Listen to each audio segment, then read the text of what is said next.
Hey everybody, it's Shadowstar and Crystal here for another Flash review. This time it's episode 2, The Fastest Man Alive. The title doesn't really tell us anything about the episode. But speaking of Barry, the episode opens with him fighting some fires and saving people. Just in case you weren't sure he was a hero, it really does show this. The episode really starts off reminding you, he's a comic book hero, all right.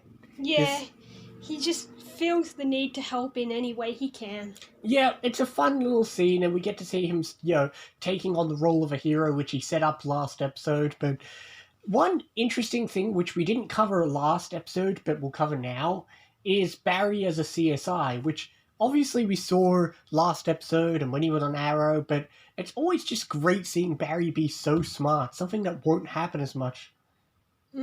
But one other thing they just stop doing after this episode, or at least very soon, is for some reason whenever there's a CSI scene, they like to do this thing where they show maths on the screen or graphics or whatever. Yeah. I don't know why, it just feels like something you'd see on Sherlock. It makes me think of the Good Doctor, the way we see what he's thinking.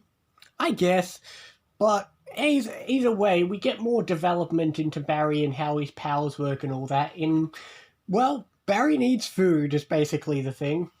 Yeah, well, it makes sense. He needs a lot of energy to run fast, so he needs more food to compensate. I guess. Why he doesn't get tired, we'll never know. True, you'd think he'd also need more sleep. Oh well. Either way, one thing this episode did, and I guess the last episode did it too, is some of these first few episodes like to have some flashbacks to young Barry. Don't worry, it's not Arrow, we're not going to have flashbacks every episode, just like these first few episodes. But unlike Arrow, I really enjoy them, especially this episode had some nice flashbacks with Barry. Yeah, it's a nice moment, I guess. I suppose, that's the thing though, I suppose the theme of this episode, other than the villain, is Joe. Because he was a big part of both the flashbacks and some of the conflict in the episode. Yeah. Because, we got some interesting Joe scenes. Because that's the thing, the first few episodes, he's come off kind of harsh and in your face, but, he kind of softens up and... Yeah, he just wants to protect Barry. Exactly, but he starts to be a bit more accepting of what Barry's doing and Barry being a hero. Because that's the thing, I mean... Well, not completely accepting, because we had that scene where Wells tells him, well, he's going to try anyway, so if you support him, he's less likely to fail. Well, it's also in that scene where, he starts talking about what's going to happen. He's like, well, the police can't stop it. That's when he starts to kind of come around on it, I guess. But I suppose we have to talk about the villain of this episode, which, that's the thing, this season, and The Flash especially, loves to do the whole villain of the episode type thing. Yeah. It's pretty much exactly what the Flash will always do.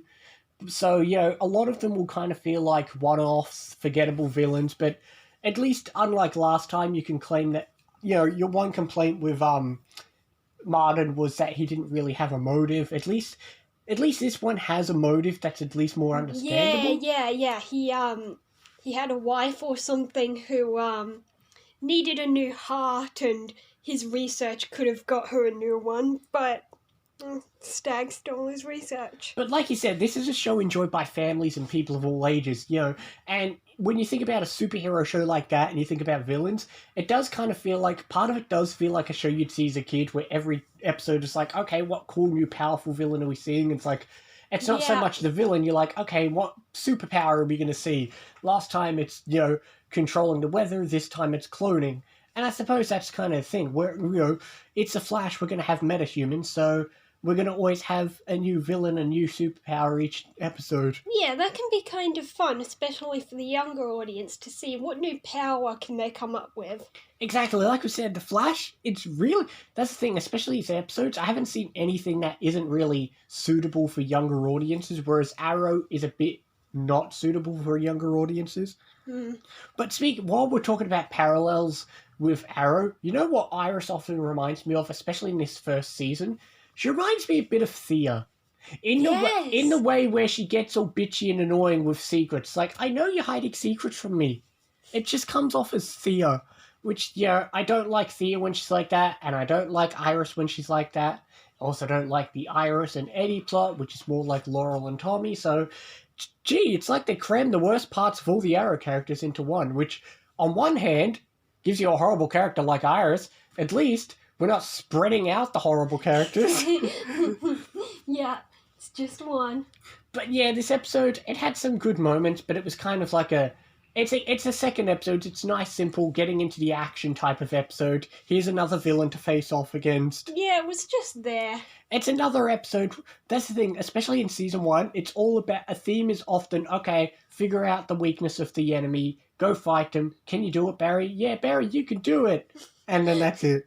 Can we fix it? Yes, we can. I suppose that's it. Each episode, I suppose the only ongoing thread is really the mystery of Harrison Wells. Yeah, we know he can get out the chair, and we know that, and now he's killed Simon Stagg.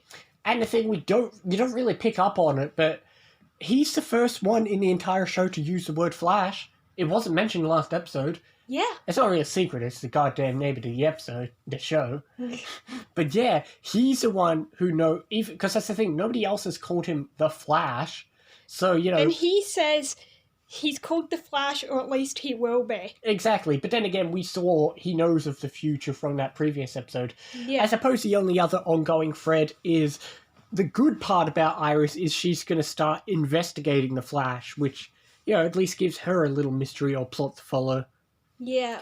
But like I said, this episode, it wasn't bad by any means. It was just a nice, fun, little average episode, which, like I said, it's not a bad thing. It's just not... average is not bad. It's average. Exactly. It's just not one you think of at the top of your head when you think of Flash episodes. But I'd just go with 6. I was going to give it a nice 6.5.